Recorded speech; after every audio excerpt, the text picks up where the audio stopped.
Gracias a nuestro hermano, paz a vosotros. Vamos a abrir la Biblia, hermanos, en esta mañana de sábado, y quisiera que me acompañaran a leer una carta que se llama Judas, y vamos a encontrar el capítulo número 3. De esta manera vamos a enfocar el tema de hoy, y ya que está haciendo un poquito de frío, pues vamos a tratar de responder, ¿verdad?, algunas preguntas, a que podamos nosotros recordar lo que la Biblia nos dice y poder también llegar a este punto. Vamos a leer juntos capítulo, es un solo capítulo, vamos a leer del versículo número 1 al versículo número 3 del capítulo 1 de Judas. Nos dice de la siguiente manera, leamos juntos. Judas, siervo de Jesucristo y hermano de Jacobo, a los llamados, santificados en Dios Padre y conservados en Jesucristo. Misericordia y paz y amor os sean multiplicados. Amados, por la gran solicitud que tenía de escribiros de la común salud, me ha sido necesario escribiros amonestándoos que contendáis eficazmente por la fe que ha sido una vez dada a los santos. Amén. Tomen sus lugares, hermanos, por favor. Este día de sábado, este versículo, hermanos, nos dice que hay una doctrina que se tiene, y la doctrina es algo que nos enseña la palabra de Dios. Sin embargo, es importante poderla conocer para también responder. ¿Qué ocurriría si alguien nos pregunta, ¿por qué crees esto? ¿Por qué lo haces de esta manera? Segunda situación, si tenemos alguna persona que tiene una creencia diferente, nos puede decir, mira, pero esto que está en la Biblia yo lo entiendo de esta forma, tú lo entiendes de esta manera, explícame por qué. Y entonces poder tener una respuesta ante eso. El versículo 3 dice entonces, amados, por la gran solicitud que tenía de escribiros de la común salud, significa de que nosotros tenemos todos la salvación pensando que es de esa manera, es común para nosotros, pero es necesario que los amoneste para que contendáis eficazmente.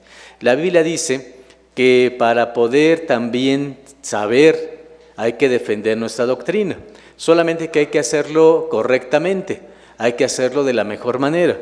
No podemos llegar con alguien y decirle, mira, es así, y incomodarlo o incomodarla, hacerla sentir mal, ofender a la persona, sino que debe ser una contienda. ¿De qué forma? Ocupa una palabra. ¿Cuál es, hermanos? Es eficaz. Así que entonces dice, cuando tú platiques con alguien que no cree como tú, debes de contender, pero debes de hacerlo eficazmente. Así que ese es el tema de hoy. ¿Y qué es lo que buscamos? ¿Cuál es la idea, hermanos, de platicar de esta forma cuando platicamos con alguien?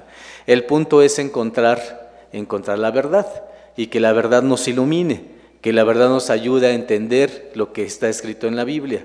No es sencillo. Lo que está en la Biblia no siempre es fácil de entender. En ocasiones lo leemos y ¿qué nos ocurre más? Decimos, bueno, esto no lo entiendo, o lo entiendo de esta manera, o el otro hermano lo entendió de esta otra.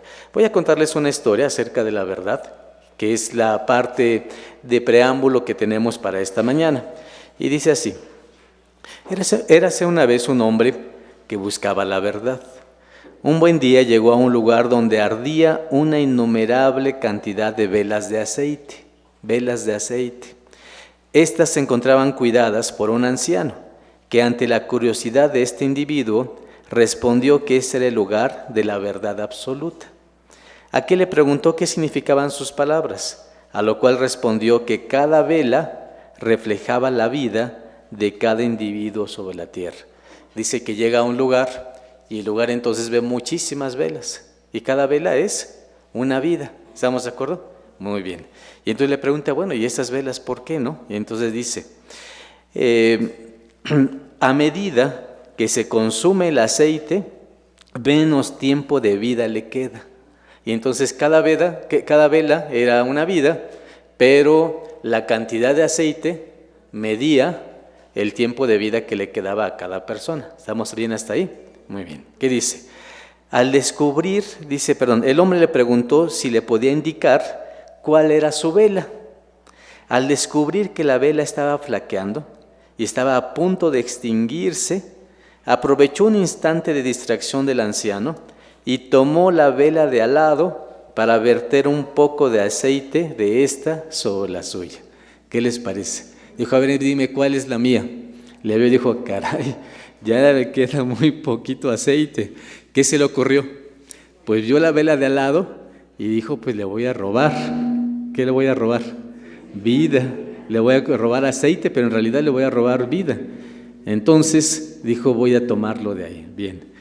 Cuando estuvo a punto de alzar la vela, su mano fue detenida por la del anciano diciendo, creí que buscabas la verdad. ¿Qué les parece, hermanos? Llegó el hombre y dijo, busco la verdad. Aquí está la verdad, es la verdad absoluta. Y aquí está entonces la vida de cada quien. Cuando se dio cuenta de su verdad, ¿qué intentó hacer? Cambiar la verdad que le correspondía. ¿Cómo somos los humanos? Por eso leí esta historia. Los humanos nos cuesta trabajo, hermanos, aceptar la verdad. Nos cuesta trabajo el poder encontrar y decir esto es lo que debemos de creer. Por eso hay tantas religiones, tantas formas de creer. Por eso, hermanos, incluso dentro de la misma iglesia podemos tener opiniones diferentes, ¿o no es así? Mis hermanos, allá arriba, si me ayudan porque está el sonido con mucho eco y se escucha un poco extraño por acá. Muy bien, hermanos. Entonces les decía, la idea de conocer la verdad es que nosotros podamos conocerla, practicarla, llevarla, sea lo que sea, me convenga o no me convenga, porque en ocasiones lo que hacemos es eso. Bueno, si esta verdad no me gusta, pues le quito aceite de la otra para que sea lo que yo quisiera que pasara, pero no puede ser así. La verdad es la verdad. Ahora lo difícil es, ¿cómo le hago para poder encontrarla? Para que entonces diga esto es. Y de entre todas las verdades, en la tarde vamos a ver otro aspecto de esto, vamos a verlo más en la manera personal, hoy lo vamos a ver en la mañana en el aspecto bíblico. ¿Cuál es la verdad de la Biblia?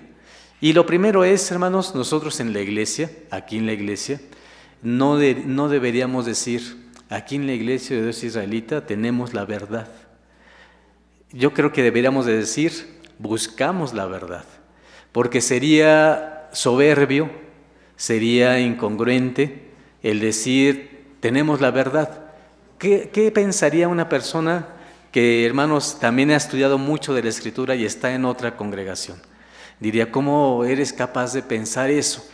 ¿Quién te hace creer que lo que tú crees, lo que tú piensas, verdaderamente es lo mejor? Entonces, yo creo que lo más correcto es decir, soy un buscador de la verdad. Me voy a esmerar en que encuentre lo más necesario, pero nunca puedo decir que tengo la verdad absoluta, porque la verdad absoluta, ¿quién la tiene? La tiene Dios. ¿Podríamos nosotros equivocarnos al interpretar algo? También. ¿Podemos corregirlo después? También. Miren, les voy a poner un ejemplo. ¿Les gustan los camarones? Sí. Ya los han probado, ¿verdad? Están riquísimos. Dice. Bueno, hace muchos años en la iglesia se permitía comer camarón. Y entonces en la ley la alimentación es esta, pero el camarón sí se come. ¿Se acuerda mi hermana Eva? Así pasaba antes. Pero después de un tiempo, pues se estudió con más detenimiento y se dijo, miren, es que hay características para los seres del mar que deben de tener. Aletas y escamas. Pero el camarón tiene escamas, tiene un caparazón, pero no tiene las aletas como tal. Entonces se hizo una investigación completa. Trajimos incluso el hermano Jacobo Martínez, que es biólogo, analizó todo eso y dio todos los argumentos y dijo, no es correcto que se coma esto. Y entonces todos los que habían probado antes dijeron, oh, caray, a algunos les ha costado trabajo, ¿verdad? Y después 2, 3 años llegábamos y decíamos, oye, ¿tú ya lo cumples? Pues sí, me estoy esforzando, ¿verdad?, para acoplarme a esto. En estos tiempos ya todos estamos claros que no. Además, y qué bueno, Dios es sabio, además, no quiere decir que esa sea la razón, pero además son muy perjudiciales. Una persona se puede comer eso y se puede intoxicar de una forma bastante mala. Y Dios nos protege de alguna manera. No quiero decir que esa sea la razón, porque alguno puede decir, es que entonces la razón es, si te hace mal te lo comes y si no, no. No, la ley de Dios es la ley de Dios. Pero además, tenemos estas ventajas, ¿verdad?, que nos ayudan. Así que entonces podemos equivocarnos y rectificar porque somos buscadores de la verdad. Y entonces esto nos va a ayudar mucho. Es soberbio de nuestra parte. Yo creo que debemos ser humildes y decir, yo busco y encuentro. Si lo encuentro bien y si me equivoco, lo rectifico. Por ejemplo, el día de hoy, hermanos, entendiendo esto, hay otra regla que quisiera que lo tomaran en cuenta. Dice Romanos, cuando tenemos una disputa bíblica, dice Romanos capítulo número 14 lo siguiente. Voy a pedirles abran su Biblia.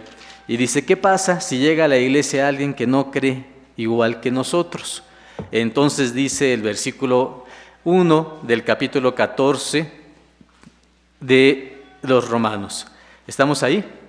Dice así, versículo número 1. Recibid al flaco en la fe. ¿Qué significa flaco en la fe? Aquel que no tiene todo el conocimiento, que le falta conocer algunas cosas. Entonces dice, recibid al flaco en la fe, pero no, ¿para qué? Para contiendas de disputas. Significa entonces que si voy a tomar a alguien y no tiene el mismo nivel de conocimiento para entender algo, no tenemos que pelearnos con ellos. Hay que enseñar, y hay que enseñar de la mejor manera para que esto sea correcto. Entonces, entendido eso, vamos a nuestro tema. El tema de hoy es contender, ¿de qué forma, hermanos? Eficazmente. Vamos a poner la siguiente diapositiva. Y vamos primeramente a comprender qué significa la palabra. Y voy a ponerle dos definiciones que existen. La primera es eficiencia. Y vean la diferencia entre una y otra. Eficiencia es hacer referencia a la mejor utilización de los recursos. ¿Qué es esto? Cuando hago algo con eficiencia, ¿qué significa? Lo voy a hacer, pero que me cueste lo menos posible. Voy a construir una casa, la voy a construir muy bien, pero ¿de qué manera? Con el menor gasto posible, lo que me cueste más barato, pero de buena calidad. Eso es eficiencia. Y eficacia, que viene de eficaz, es eficacia la capacidad para alcanzar un objetivo, pero sin importar la cantidad de recursos que se utilizan para lograrlo. ¿Cuál es la diferencia? Voy a construir una casa de la mejor calidad, pero en este caso no me importa, ¿qué cosa? No me importa cuánto me vaya yo a gastar. Lo que sea necesario, todos los recursos que sean necesarios para que quede de la mejor manera. ¿Estamos de acuerdo? Muy bien. ¿Qué nos pide la Biblia? ¿Tener eficiencia o eficacia? En el verso que leímos. Eficacia. ¿Seguro? Exactamente. Nos dice, no tengas ningún detenimiento y ocupa todos los recursos que necesites. Siguiente diapositiva dice así. Es decir, la persona eficaz consigue los resultados esperados de forma satisfactoria independientemente de los recursos utilizados.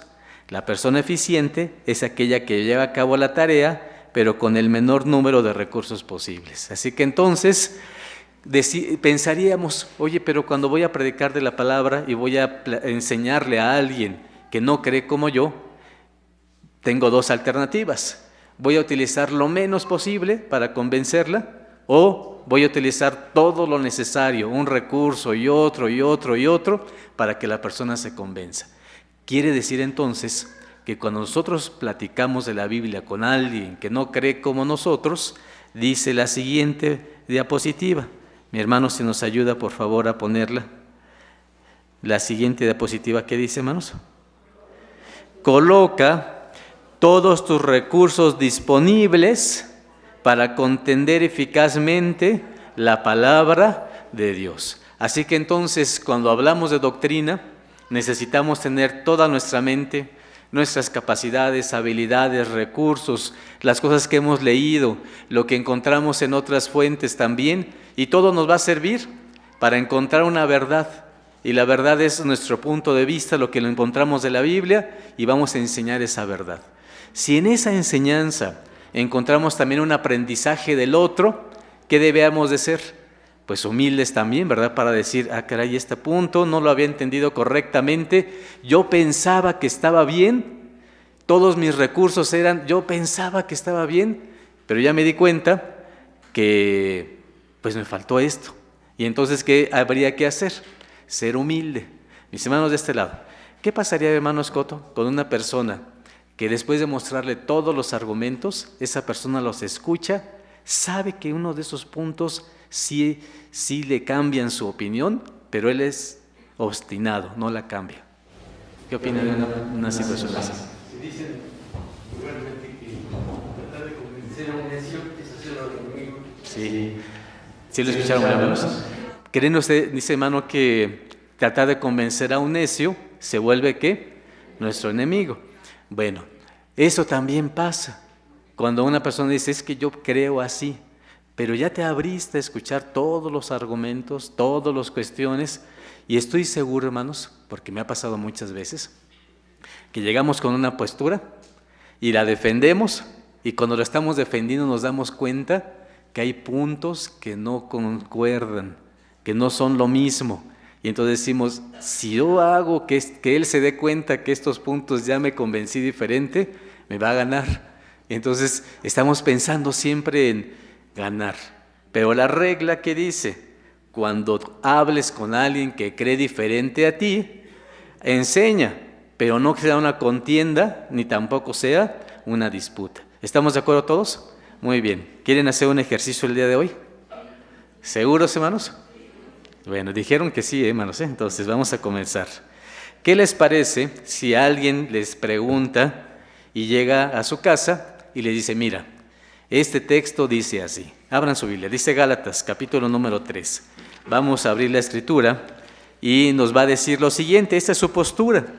Y esto es una postura que existe, hermanos. No solamente crean que es algo que es un ejemplo irreal, es algo que realmente pasa.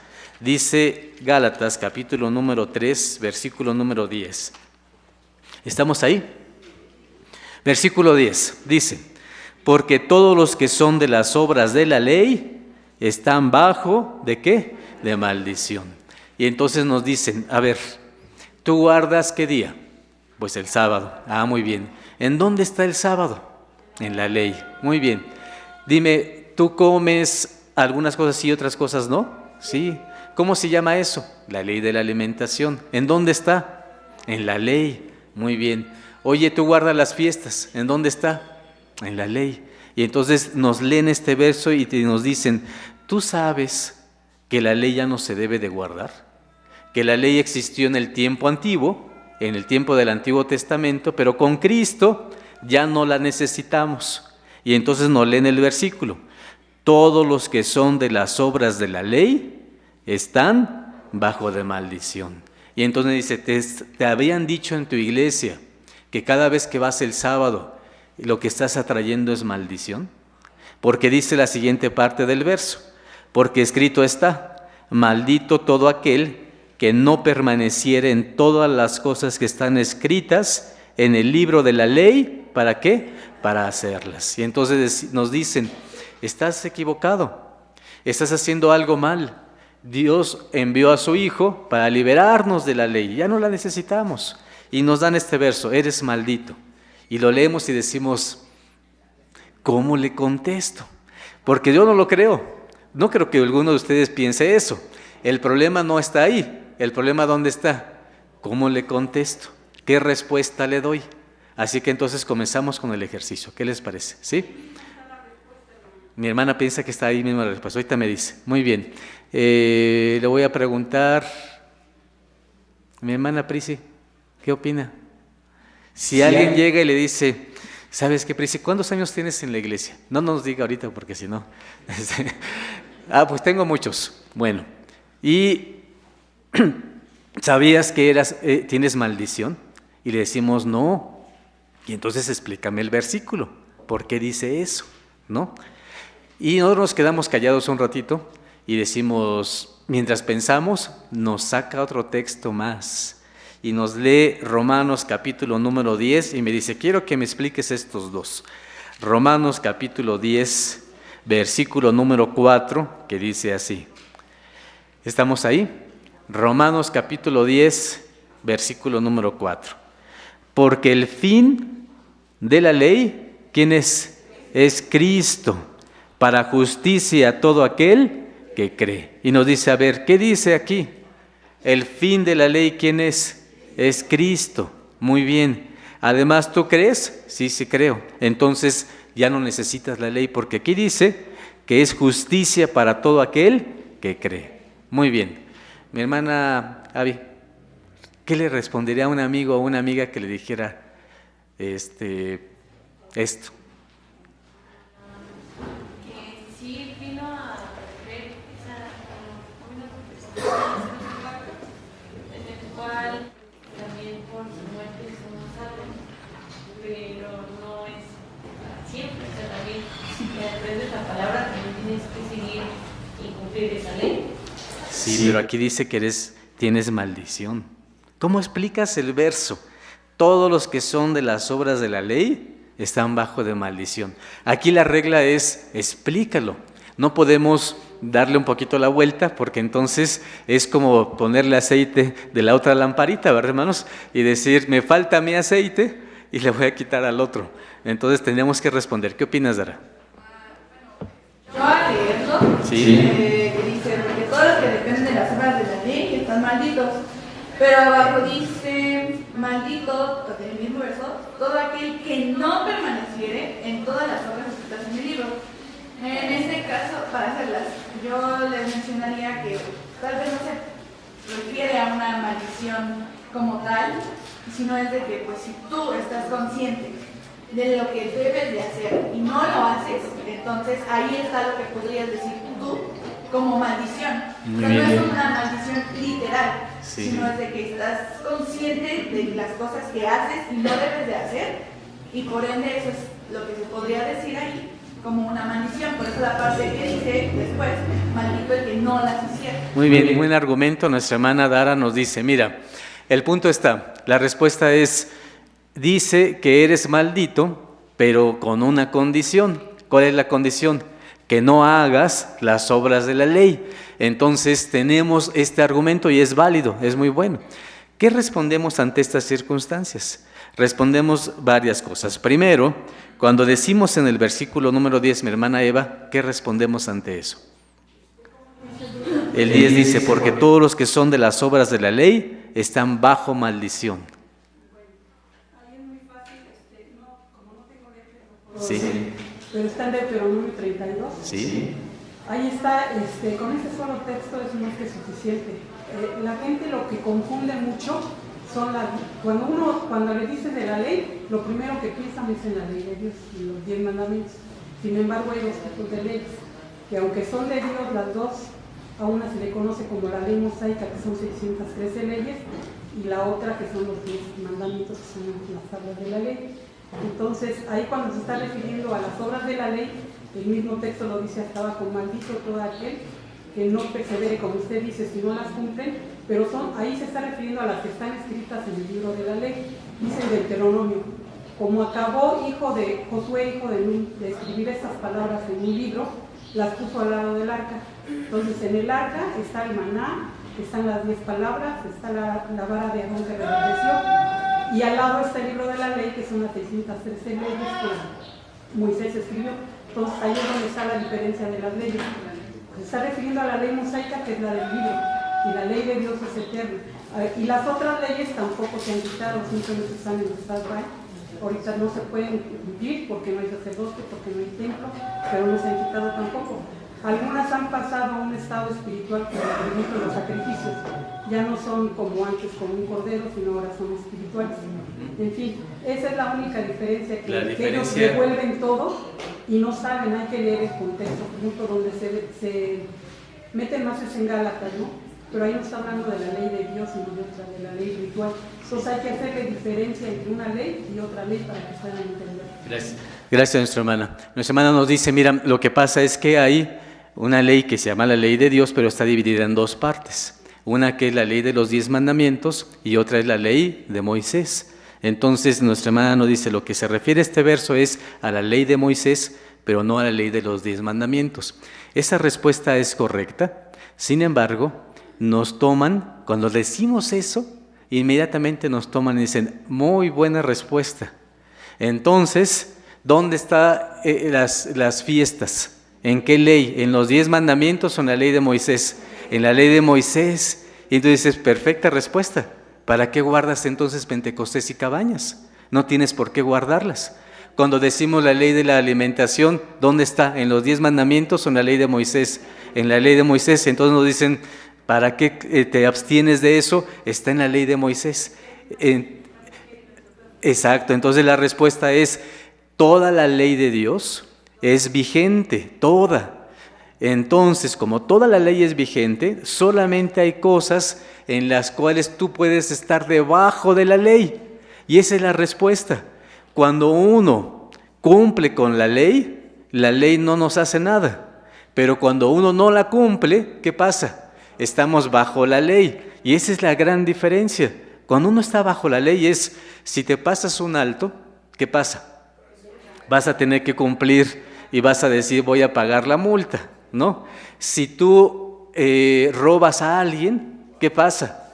Entonces robas a alguien y estás ahora bajo la ley. ¿Qué ocurre? La ley viene por ti y te va a decir, esto no es lo que debieras de hacer. Pero si tú no incumples la ley, ¿qué pasa?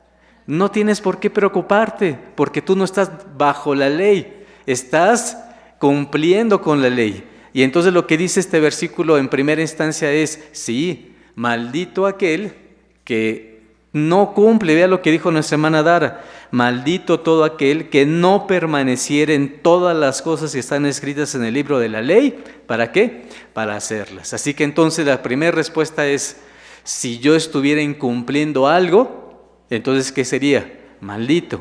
Y entonces decimos, ahí sí, entonces estoy incumpliendo algo y me puedes decir, pero mientras yo estoy cumpliendo todo, entonces estoy bien, mi hermana. Sí. Donde dice, bueno, como dice Pablo, seáis seguidores de mí como yo de Cristo. Sí. Siempre hay que enfocarnos en lo que el maestro dijo. Y él en alguna ocasión dijo, no penséis que he venido a abrogar la ley ni los profetas, he venido a cumplirla. Sí. Si Jesús la cumplió, también nosotros debemos de cumplirla. Y dice, y de manera que cualquiera que infringiere uno de estos mandamientos, pequeño es. Y ahí podríamos decirle al contrario.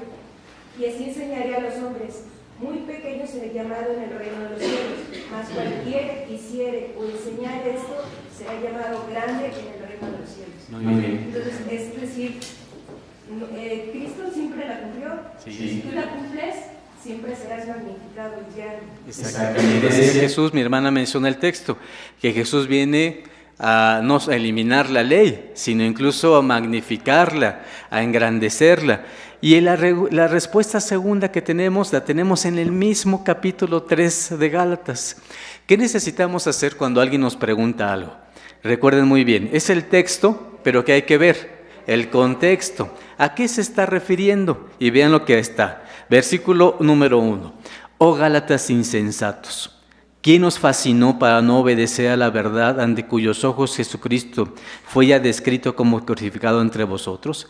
Esto solo quiero saber de vosotros. ¿Recibisteis el Espíritu por las obras de la ley o por el oír de la fe?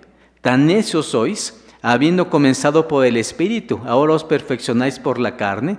¿Tantas cosas habéis padecido en vano? Sí, empero en vano. ¿Qué cosa estaban haciendo los Gálatas? Estaban comenzando por el Espíritu y perfeccionándose por la carne. ¿Qué es lo que les ocurrió? Lo vimos hace poquito. Que estos hombres, ¿qué habían hecho?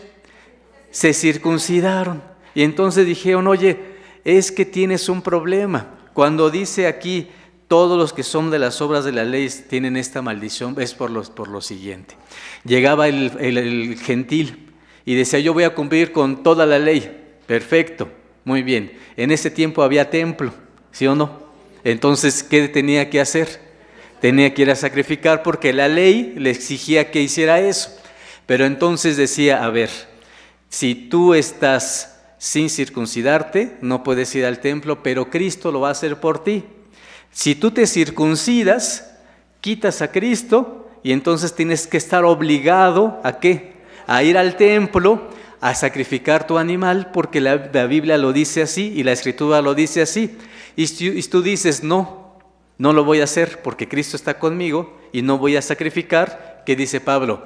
Ten cuidado, porque entonces si ya estás circuncidado estás obligado a cumplir con todo eso. Y entonces el capítulo 5 de Gálatas dice, capítulo 5 versículo 1, estad pues firmes en la libertad con que Cristo nos hizo libres, y no volváis otra vez a ser presos en el yugo de servidumbre. He aquí yo, Pablo, os digo, que si os circuncidareis, Cristo no os aprovechará nada. Y otra vez vuelvo a protestar a todo hombre que se circuncidare, que está obligado a hacer, ¿qué cosa, hermanos? Aquí está muy claro. Este versículo 3 explica lo que está del otro lado. Si yo me circuncido, tengo que sacrificar. Si no hay templo, si no hay sacerdote, estoy incumpliendo la ley. Y entonces estoy en una contradicción. O eres de Cristo, o entonces eres judío y te circuncidas. Si te circuncidas, estás obligado a hacer todo lo que significa tener un sacerdote. Pero como tú eres gentil, entonces, y tienes a Cristo, entonces dices, ¿qué hago? No lo hago, no sacrifico, pero todo lo demás sí. Entonces no se daban cuenta y ellos querían hacer lo siguiente. ¿Qué querían hacer? Eran gentiles, querían circuncidarse sin tener que ir al templo y creer en Cristo. Y decían, pues está muy cómodo, vivo acá en Galacia, no tengo que ir hasta Jerusalén a sacrificar, pues está muy cómodo. Me circuncido y ya no tengo problemas con los judíos. ¿Y qué pasaba? Pues no, porque entonces tienes que ir a sacrificar. Y si no vas a sacrificar, eres maldito porque no estás cumpliendo con la ley. Y entonces por eso se aclara este versículo. Cuando nosotros decimos, vamos a poner la diapositiva, aquí la respuesta es a Gálatas capítulo número 3. No se refiere a toda la ley, solo se refiere a la circuncisión, nada más. Segunda respuesta, si una persona se circuncida, está obligada a realizar todas las obras de la ley ritual, pues al infringir cualquier mandamiento, recibe maldición, lo que dijo nuestra hermana Dara. Tercera respuesta, no podemos hacernos judíos porque desechamos, ¿a quién? A Cristo. Si nosotros desechamos a Cristo, entonces ya para nada sirvió. Y cuando dice el versículo que el fin de la ley es Cristo, tampoco se refiere a toda la ley, se refiere a la ley de los sacrificios, y que ahora Cristo es ese fin, y es ese objetivo, y es esa finalización, ese propósito. Y con eso respondemos esa. ¿Estamos claros, hermanos? Muy bien. Rápidamente otra. ¿Qué tal si nos preguntan esto? Romanos capítulo número 6, versículo número 4. Dice, capítulo número 14 de Romanos capítulo 6, versículo 14. ¿Estamos ahí? Muy bien, dice así, versículo, mi hermana Elmira, porque el pecado no se enseñoreará de nosotros o de vosotros, pues no estáis bajo la ley, sino que bajo la gracia. Y entonces cuando ya dijimos, ya la libré, ya respondí, y dice, no, te falta ahora este. Este dice, bueno, pregunta, ¿tú estás bajo la ley o bajo la gracia? Mi hermana Almira, ¿bajo la ley o bajo la gracia? Bajo la gracia. Muy bien, buena respuesta. Y nos leen el versículo. Ah, caray. Entonces, si estoy bajo la gracia, ya no estoy bajo la ley. Y entonces nos vuelven a poner el argumento, ya habíamos salido de esto. Y entonces ahora nos dicen, estás bajo la gracia. Decimos, bueno, está bien. Capítulo 2 de los Efesios. Y decimos entonces, capítulo 2 de Efesios, versículo 8 y 9. Y nos preguntan, ¿sabes tú qué significa estar bajo la gracia? Y entonces decimos, sí, por supuesto, estar bajo la misericordia de Dios. Pero nos leen este verso. Capítulo 2 de Efesios, versículo número 8. ¿Estamos ahí? ¿Cómo dice? Porque por gracia sois salvos por la fe. Y ahí se detienen. A ver, ¿cuál es tu objetivo? Ser salvo.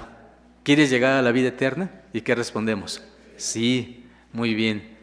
¿Tú te estás esforzando para llegar a la vida eterna? ¿Y qué decimos? Sí. ¿Sabes tú que cuando murió Cristo ya te dio la oportunidad de llegar a la vida eterna? Y nos leen el verso. porque por gracia sois salvos por la fe.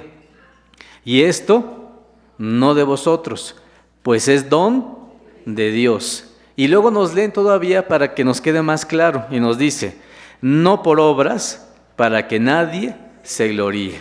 Y entonces nos dicen, a ver, hermano, ¿tú tienes fe? ¿Y qué respondemos? Sí. ¿Seguros, hermanos? Sí.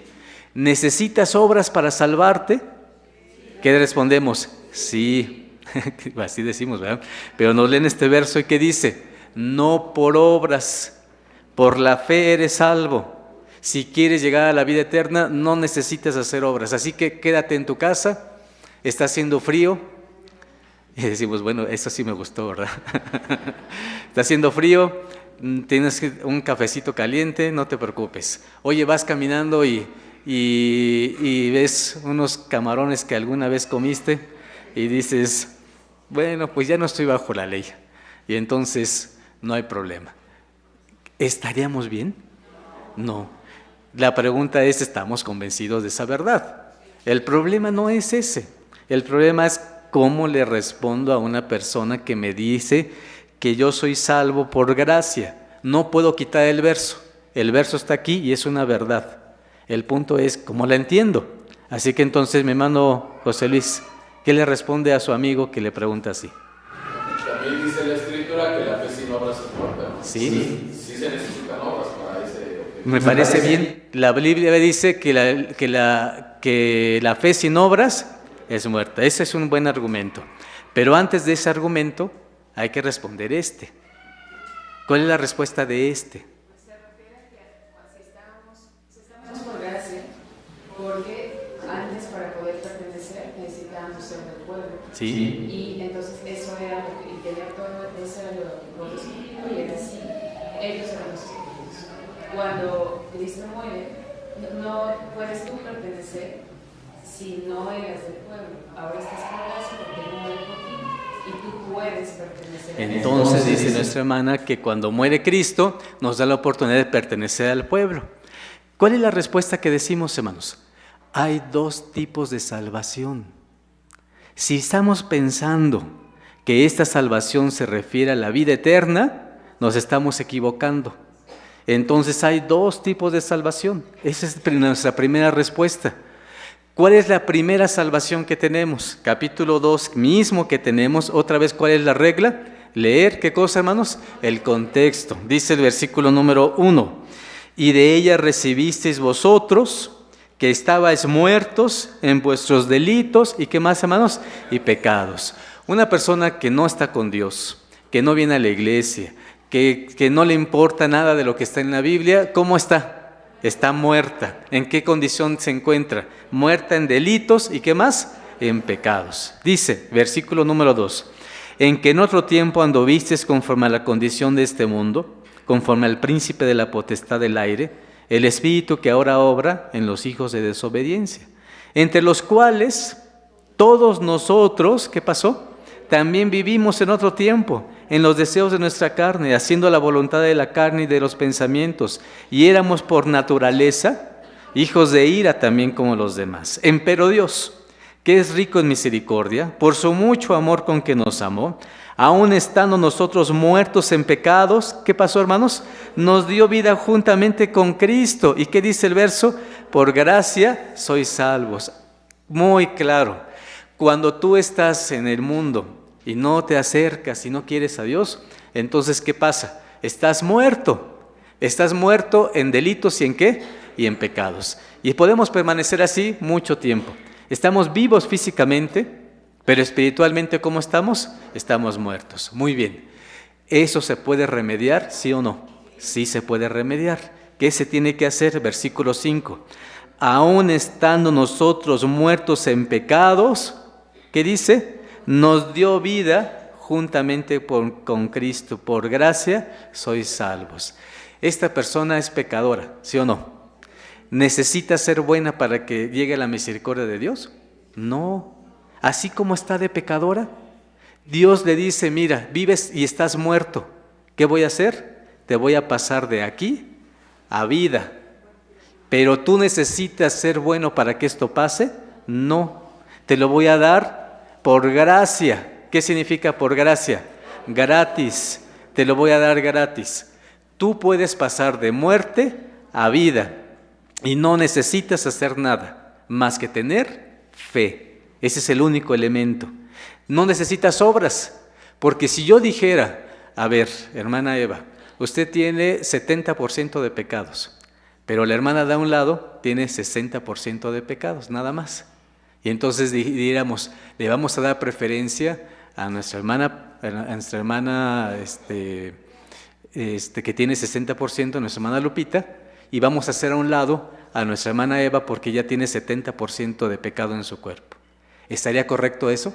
No. ¿Qué dice la Biblia? Aunque tengas el 100%, tú tienes la oportunidad de que Dios te perdone. ¿Qué necesitas? Solamente fe. Y por eso dice el verso, no por obras, para que nadie diga, yo estoy en la iglesia porque me lo merezco.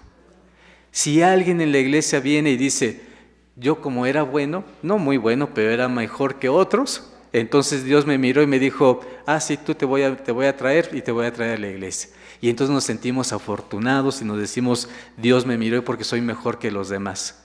Si en mi familia hay 10 personas y solamente yo vengo a la iglesia, puedo decir, es que yo me lo merezco. ¿Qué dice la Biblia? No por obras, para que nadie sienta que, ¿qué cosa, hermanos? Que se lo merece. Y entonces, ¿qué nos dice la Biblia?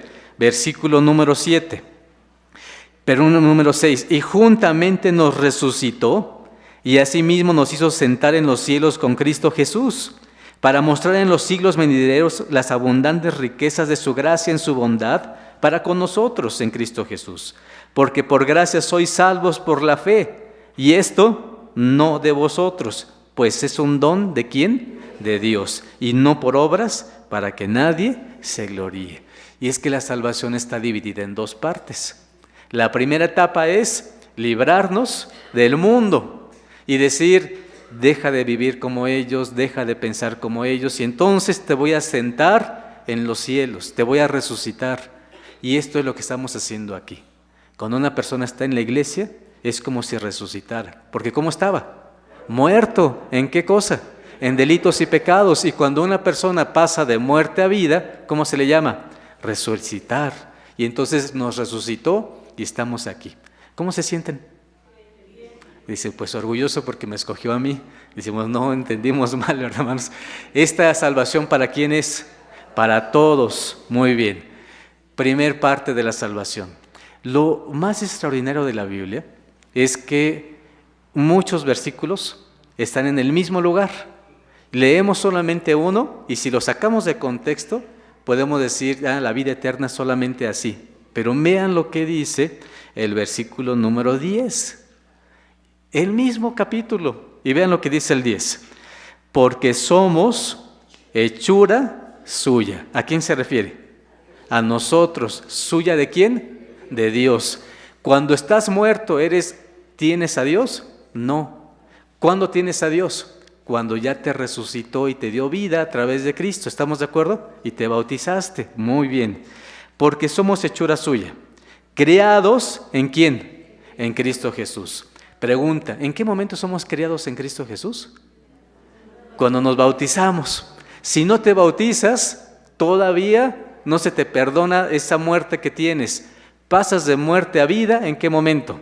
Cuando te bautizas. Entonces dice, porque somos hechura suya, creados en Cristo Jesús. ¿Y qué dice el verso? No, que no necesito buenas obras. ¿Y qué dice el versículo? Para buenas obras. ¿Y qué más dice todavía? Las cuales Dios, ¿qué cosa?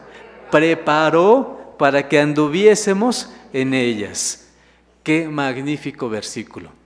Ya pasé de muerte a vida, ya me resucitó. No fue por mis obras, estamos claros. Pero ya que me sentó aquí, no me puedo sentar y esperar y decir, pues ahora hasta que venga Cristo. No, ¿qué dice el verso? Tienes que criarte. ¿Qué significa criarse? No me puedo quedar a la edad de 1 año, de 2 años. ¿Qué tengo que hacer?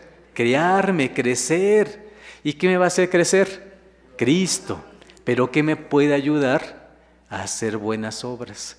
Y entonces decimos, aquí dice el verso entonces que sí debo de hacer buenas obras. Y todavía me responde más, ¿quién preparó esas buenas obras? Dios. Y dice en el pasado. Y entonces la respuesta es, si yo le pregunto a esa persona, a ver, dime, ¿cuáles son las obras que Dios preparó en el pasado? ¿Cuáles son? La ley.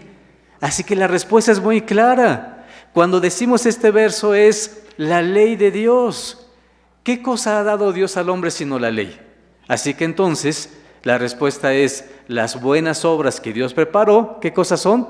Las leyes. Así que por eso dice aquí, ¿el sábado se sigue guardando? Pues sí, porque es ley ¿de quién? De Dios. ¿Y es un mandamiento eterno o no es así? Cuando leemos las cabañas, eso es un estatuto ¿de qué tipo? Perpetuo. Y entonces nos damos cuenta y decimos sí, qué bendición. Por gracia estoy aquí. Pero también debo de cooperar, porque si no, como dice nuestro hermano José Luis, ahora sí ya viene ese verso. La fe, sin obras, ¿qué cosa es? Es muerta. Me sirvió para salvarme en la primera etapa, pero no me va a funcionar si solo tengo fe, porque se me va a acabar el aceite. Y si se lo quieren robar al de al lado, hermanos, pues les van a decir, oye, ¿qué pasó? Porque esto no es correcto, ¿verdad? Muy bien. ¿Qué les parece, hermanos? Sí lo comprendimos bien, ¿verdad? Muy bien, vamos a poner entonces la respuesta. Aquí tenemos Romanos 6:14 y la respuesta es, la gracia actúa, pero para librarnos ¿de dónde? Del mundo. No se requiere de buenas obras para obtener la gracia de Dios en la primera etapa. Pero la salvación, refiriéndose ya a la vida eterna, sí requiere de obras dignas, ¿de qué? De arrepentimiento. Así que ahí sí necesitamos obras dignas de arrepentimiento. Último punto, hermanos. Voy a ir ahora a lo siguiente. Vamos a leer Mateo 18. Mi hermana Margarita, si me ayuda a leer Mateo 18, 8 y 9. Mateo 18.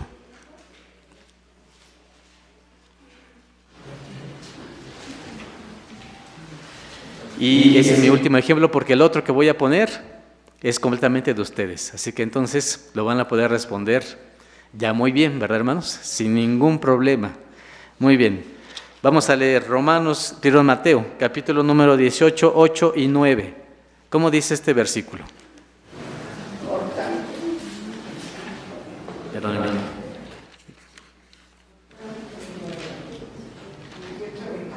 18, 8 y 9. Por tanto, si tu mano o tu pie te fuere ocasión de caer, córtalo y échalo de ti. Mejor te es entrar cojo o manco en la vida, que teniendo dos manos o dos pies, de ser echado en el fuego eterno. Y si tu ojo te fuere ocasión de caer, sácalo y échalo de ti. Mejor te es entrar con un solo ojo en la vida que teniendo dos ojos por echarlos en el infierno de fuego. Amén. Muy bien. La pregunta es, ¿existe el infierno? Aquí dice que podemos ser echados ¿en dónde? En el infierno. ¿Y qué hay en el infierno en este texto? Fuego. ¿Lo dice así o no, hermanos? Dice el verso, puede ser echado en el infierno de fuego. La pregunta es, ¿existe un infierno? ¿No existe? Es lo que nosotros decimos. Ahora lo difícil es cómo lo respondo. La pregunta es, ¿existe un infierno, sí o no? ¿Ahorita existe uno? Sí existe. Mi hermana Eva dice que sí. Está lleno de fuego.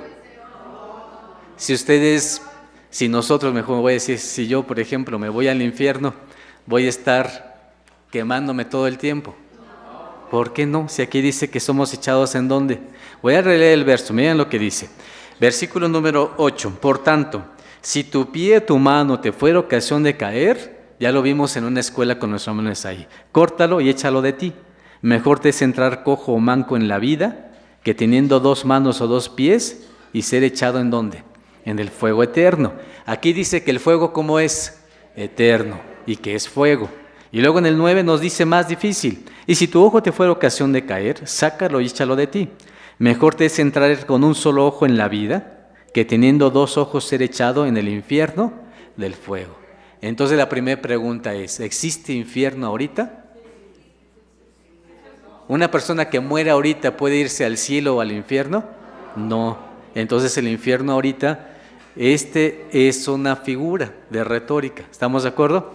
El infierno se refiere a un lugar inferior, es el sepulcro. Todos nos vamos al sepulcro. Muy bien. Entonces, el punto es, ¿y cómo lo hago? Porque el texto habla de la vida eterna y dice, es mejor que te quites lo malo de ti y así entras a la vida eterna, que no te lo quites y entonces seas echado ¿en dónde? Al infierno. Pero le llama eterno y le llama infierno y le llama de fuego. Muy bien, ¿qué respondemos? Son figuras de retórica. Muy bien, ¿qué va a pasar? ¿Va a haber fuego? ¿Sí o no? ¿Una persona se va a quemar? ¿Sí o no? ¿Va a haber fuego o no va a haber fuego? A ver, hermana Dara, primero la respuesta, ¿va a haber fuego o no va a haber fuego? Pues, ¿sí o no? No realmente. ¿No realmente o sí realmente? Porque decimos no realmente es como un no, pero a medias, ¿no? Aquí la cuestión es ¿sí o no? Sí, pero no va a ser como tal eterno, porque entiendo lo de la parte del agua de fuego. Sí. Todo, o sea, si no cumpliste. Dice mi hermana Dara, sí va a haber fuego, pero no va a ser ¿qué? No va a ser eterno. Muy bien, ¿tiene su Biblia? Bueno, entonces le voy a decir, hermana, ahora sí le voy a ganar. ¿Está de acuerdo? Apocalipsis, abra su Biblia. Ya me ganó 2, pero ahora de esta no. A ver si sí. Apocalipsis, capítulo número 20. ¿Está ahí nuestra hermana? Muy bien, versículo número 10. ¿Nos puede leer, por favor? Y el diablo que los engaña fue lanzado en el lago de fuego y azufre, donde estaban las bestias y el falso profeta, y serán atormentados día y noche por los siglos de los siglos. Amén. Y nuestra versión dice, y serán atormentados día y noche para siempre jamás. Mi hermana me dijo, le pregunté primero, ¿hay infierno? Me dijo, no, muy bien. ¿Va a haber fuego? Que dijo, sí, pero no va a ser eterno. Y le di este verso y dice claramente que van a ser atormentados día y noche para siempre jamás. ¿Cómo me responde eso, hermana? Igual es más metafórico, porque incluso hay una parte de la que dice que están las 2 resurrecciones, para vida eterna y para muerte eterna. Sí. O sea, vas a resucitar y te vas a volver a morir. Sí. Entonces, como vimos anteriormente en la escuela, Dios no se contradice. Dios no se contradice. Y entonces este fuego dice, es para siempre jamás, pero no es para siempre jamás. Podría ser tal vez eterno, o sea, no es eterno desde que existe previamente, pero podría, ya no va a volver Pero a... entonces hay eternidad que es más chiquita que la otra eternidad. No, exacto. Miren, les digo así, hermanos, porque de verdad, se los digo bonito, pero cuando uno platica con la gente, no, hombre, de verdad, hermanos, es complicado. Y cuando uno está ahí, hasta nos ponemos en duda y decimos, ¿sí será que estoy creyendo lo correcto? Y hermanos, de verdad nos ponen en duda. Por eso, hermanos, estos ejercicios son buenos, porque nos hacen pensar, recapacitar y sobre todo entender lo que nosotros tenemos en la Biblia. La Biblia es difícil, no lo dudo, hermanos, la Biblia es compleja.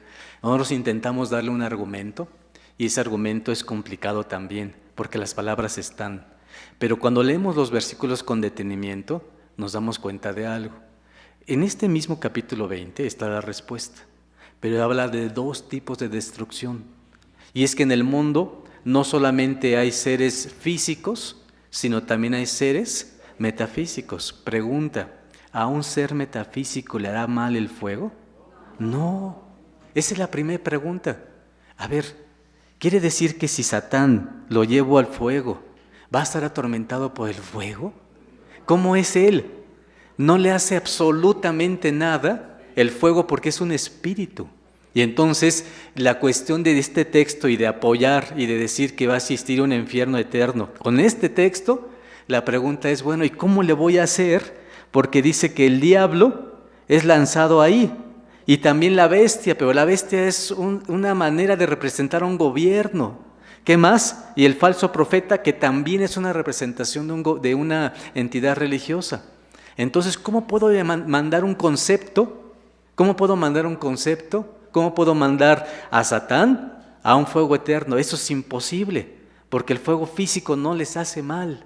Y entonces, ¿qué necesitamos comprender? El contexto. Vean lo que dice. Versículo número 6.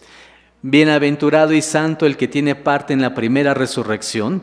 La segunda muerte no tiene potestad en estos. Antes, los primeros serán sacerdotes de Dios y de Cristo y reinarán con él 1000 años.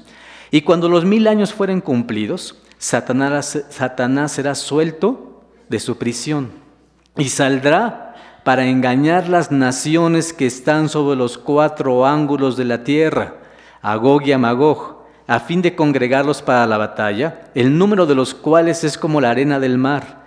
Y subieron sobre la anchura de la tierra y circundaron el campo de los santos y la ciudad amada. ¿Y qué pasó? Y de Dios descendió fuego del cielo. ¿Y qué pasó, hermanos? Y los devoró. Sí va a haber un fuego, y va a ser un fuego literal. Pero esto es para las personas. Y estas personas que sufren este fuego, ¿qué va a ocurrir? Es cuando está Cristo, viene por primera vez, luego viene por segunda vez. Cuando viene por segunda vez, ¿cuánto tiempo va a reinar? 1000 años. Pero cuando los 1000 años se cumplan, la gente va a hacer un boicot, va a hacer una guerra va a intentar hacer una guerra contra el Hijo de Dios. Pero en el momento en el cual estén alrededor de la ciudad para atacar a Cristo, la ciudad de Jerusalén, ¿qué va a ocurrir? Va a descender fuego ¿de dónde? Del cielo, físico, y los va a terminar. Este fuego físico va a existir. Vean lo que dice, no pierdan esto, vean lo que dice Pedro, la segunda de Pedro, hermanos, y dice de la siguiente manera. Capítulo número 3 de segunda de Pedro, capítulo número 3. Versículo 10. Mas el día del Señor vendrá como ladrón en la noche, en el cual los cielos pasarán con gran estruendo, y los elementos ardiendo serán deshechos, y la tierra y las obras que en ella están, ¿qué pasa, hermanos? Serán quemadas. Va a haber fuego, y ese fuego es un fuego purificador. Va a terminar con la vida de los impíos, va a terminar con la vida de los que se rebelan. A nosotros, si estamos en ese momento, tampoco nos puede pasar algo, porque ya están transformados. Recuerden eso, hermanos. Si ya estás en el milenio, ¿cómo está tu cuerpo? Transformado. ¿Te puede afectar el fuego? Ya no te afecta, el fuego no te va a hacer mal. Pero ¿qué va a ocurrir? Va a purificar toda la tierra, todos los cielos, y por eso dice en el versículo 12, esperando y apresurándoos para la venida del día de Dios, en el cual los cielos siendo encendidos serán deshechos y los elementos siendo abrasados. ¿Qué va a pasar, hermanos? Va a existir un fuego. Y cuando se termine ese fuego, no es eterno, cuando se termine ese fuego, vean lo que va a ocurrir. Aún no pierdan Apocalipsis, vamos a ir a Malaquías. ¿Ya estamos ahí? Malaquías. Malaquías capítulo número 4. ¿Estamos en Malaquías 4? Muy bien, versículo 1 dice así: porque he aquí, viene el día ardiente como un horno, y todos los soberbios y los que hacen maldad, ¿qué les va a ocurrir? Van a ser estopa, y aquel día que vendrá los abrazará, ha dicho Jehová de los ejércitos, el cual no les va a dejar, ¿qué cosa? Ni raíz ni rama.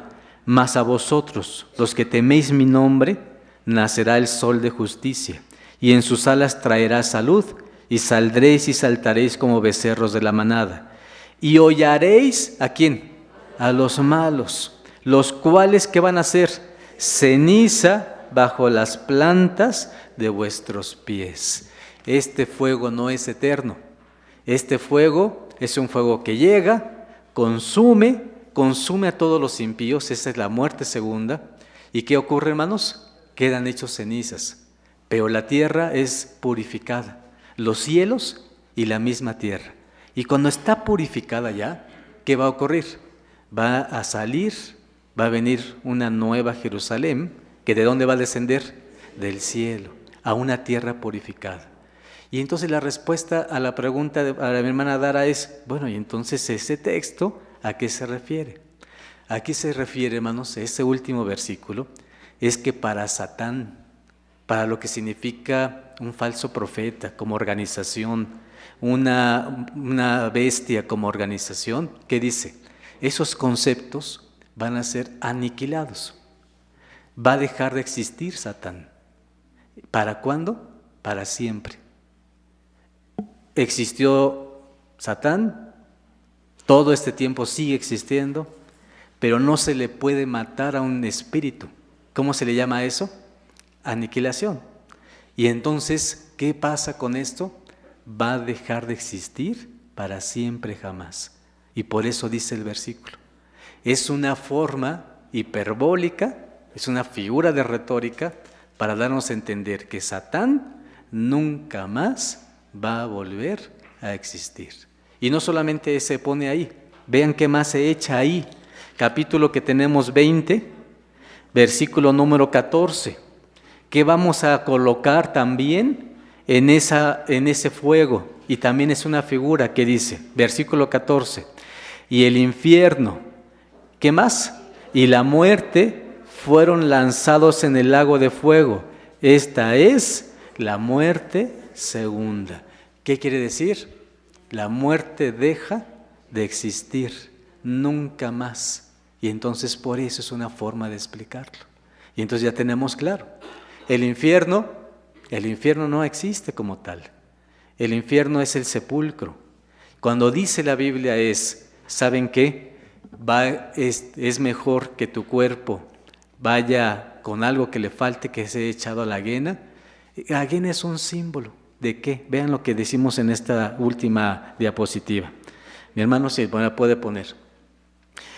El Guena estaba en el valle de Hinón. Era un lugar real para desechos, donde se arrojaban los cadáveres de criminales, de animales muertos y de todo tipo de basura. El lugar era repugnante y desagradable, con aguas residuales, carne quemada y ¿qué más?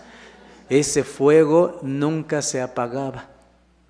Era un lugar de desechos y por eso Jesús dice, mira, si tú eres impío, es como si te echáramos ahí en el basurero. Ese basurero nunca se apaga el fuego y siempre está ardiendo y huele mal. Y entonces, ¿qué está diciendo Jesús? Toma solo un ejemplo de eso. No nos está diciendo que vamos a ir en un fuego eterno, atormentados todo el tiempo. La pregunta sería, ¿cómo le voy a hacer siendo físico para tener un fuego que me esté atormentando toda la eternidad? ¿Un cuerpo físico lo puede resistir? No. Si nos quemamos, hermanos, ¿qué nos pasaría? En menos de unas cuantas horas, ¿qué pasaría? ¿Cómo puedo resistir este cuerpo? Así es incongruente. Un cuerpo no puede resistir eso. ¿Qué tendría que ser? Un cuerpo transformado, un espíritu. Y entonces tendría que tener un fuego espiritual. Y entonces todo sería incongruente. El cuerpo físico no puede resistir el fuego. Y entonces es cuando decimos, pues entonces ya me quedó claro. Es una figura, una manera de entender la grandeza de Dios y por qué tienes que estar con Él. ¿Estamos claros, hermanos? Bueno, la tarea. Dije, no, ¿cómo es posible, hermanos, esta vez? A ver, tarea. ¿Sí les gustaría, hermanos? Bueno, ustedes van a leer Romanos 14, del 1 al 7.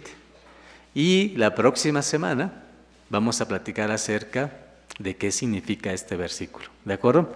14, del 1 al 7 de los Romanos. Pero me gustaría esta vez que lo estudiaran con calma, lo leyeran con calma y la próxima semana lo platicáramos. ¿Les gustaría, hermanos, por favor? Muy bien. Así aprendemos más y nos da la oportunidad de decir, bueno, yo ya aprendí esto hoy. ¿Cómo aplico lo que aprendí en este capítulo 14 del libro de los Romanos? Muy bien. Nos ponemos de pie, hermanos. Y vamos a leer la palabra de nuestro Dios para terminar. Y nos dice de la siguiente manera, capítulo número 1 de los Salmos que conocemos muy bien y que, hermanos, lo vamos a recordar y que nos dice de la siguiente manera. Vamos a leer juntos, capítulo número 1 del libro de los Salmos y nos dice así. ¿Estamos ahí? Leamos. Bienaventurado el varón que no anduvo en consejo de malos, ni estuvo en camino de pecadores, ni en silla de escarnecedores se ha sentado. Antes en la ley de Jehová está su delicia, y en su ley medita de día y de noche. Y será como el árbol plantado junto a arroyos de aguas, que da su fruto en su tiempo, y su hoja no cae. Y todo lo que hace prosperará. No así los malos, sino como el tamo que arrebata el viento. Por tanto, no se levantarán los malos en el juicio, ni los pecadores en la congregación de los justos, porque Jehová conoce el camino de los justos, mas la senda de los malos perecerá. Amén. ¿Ya nos quedó claro? ¿O no es así, hermanos? Y aquí está la diferencia. ¿Qué nos toca a nosotros? Bienaventurado el varón que no anduvo, que sabe, que se encuentra con Dios y que, hermanos, tenemos este gusto de estar aquí. Gracias a Dios nos da esta dicha, hermanos, y hay que aprovecharla siempre. Paz a vosotros.